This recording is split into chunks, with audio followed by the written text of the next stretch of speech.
हरियाणा में बेटी बचाओ बेटी पढ़ाओ अभियान से अनेक जिलों में लिंग अनुपात सुधरा है।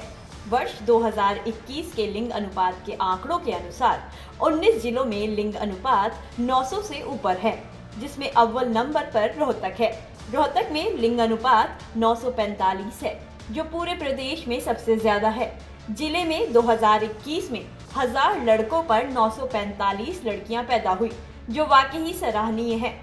लेकिन सरकारी आंकड़ों से अलग रोहतक की एक तस्वीर ऐसी भी है जो बेहद ही डरावनी है। रोहतक में जहां एक तरफ लिंगानुपात के आंकड़ों में सुधार हुआ है, वहीं महिला संबंधित जुर्म के मामलों में भी बहुत उछाल आया है। जिले में वर्ष 2021 में 620 महिला अपराधों के मामले दर्ज किए गए, जिनमें से दहेज के मामले सबसे अधिक 235 दर्ज हुए। वहीं दहेज हत्या के भी 11 मामले दर्ज किए गए। किडनैपिंग के मामले 140 दर्ज हुए, तो वहीं बलात्कार के 62 मामले दर्ज किए गए। महिलाओं के साथ छेड़छाड़ के 172 मामले बीते वर्ष दर्ज हुए हैं। छेड़छाड़ की बात करें तो रोहतक में आए दिन राह चलते लड़कियों से छेड़छाड़ करना मानो एक आम बात हो गई हो। रात हो या दिन, राह चलती लड़कियों पर फब्तियां कसने से मनचले बाज नहीं आते।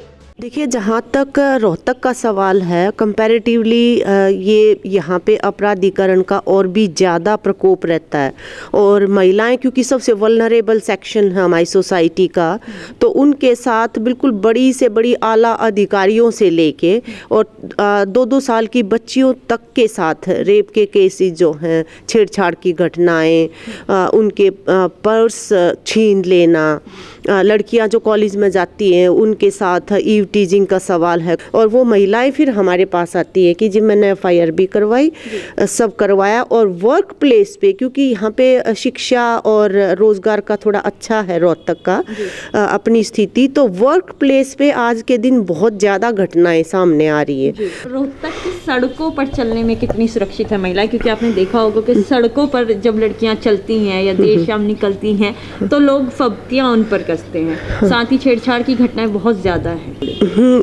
देखिए, शरेआम सड़कों के ऊपर जब लड़कियां महिलाएं अपनी पढ़ाई के लिए, काम के लिए वहाँ जाती हैं, तो हमने खुद ऐसे देखा है कि जो नज़रें हैं वो उनको इस तरह से फॉलो करती हैं जैसे कोई वो सामने से इंसान नहीं जा रहा, कोई माल, मतलब ऐसा है।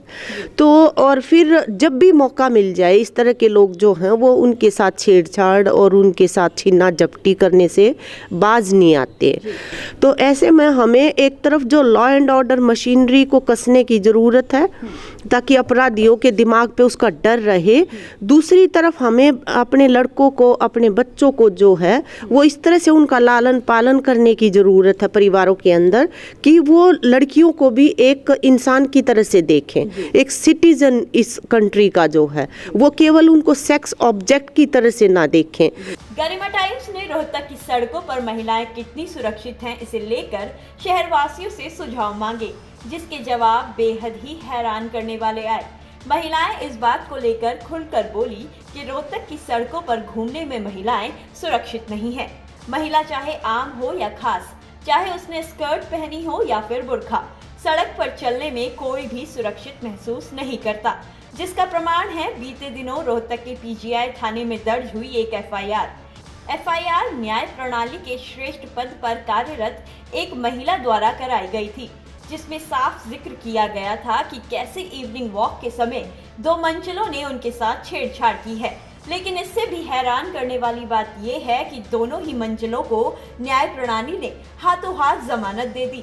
रोहतक में जब एक न्यायिक पद पर तैनात महिला के साथ इस तरह की घटना घट सकती है, तो रोज ऑटो और सिटी बस में सफर करने वाली महिलाओं का हाल क्या होगा, इसका अंदाजा लगा पाना मुश्किल नहीं है। महिलाओं की सुरक्षा के लिए सरकार ने कई तरह के कानून बनाए हैं, लेकिन इस सच से भी मुंह छुपाया नहीं जा सकता कि लोकलाज की शर्म से आधे से ज्यादा महिलाएं केस रजिस्टर ही नहीं करवाती हैं।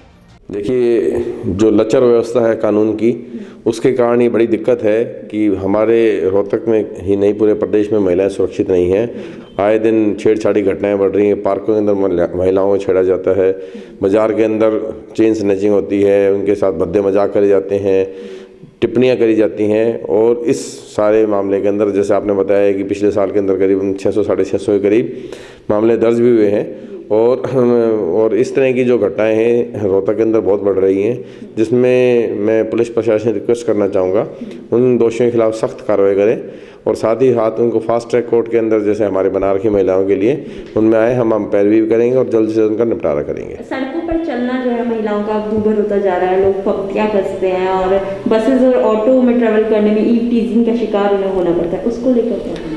देखिए, ये हर रोज़ की घटना हो रखी हैं, अखबार के अंदर भी आती हैं इस तरह की बातें। हम इसके सख्त खिलाफ हैं और हम बल्कि मैं आपके चैनल के माध्यम से कहना चाहूँगा इस तरह की पहल के लिए अगर बार स्टेशन रोहतक की मदद की आवश्यकता पड़ेगी तो हम ऐसी हमारे जो बहनें हैं उनके साथ कंधा कंधा मिला के खड़े हैं।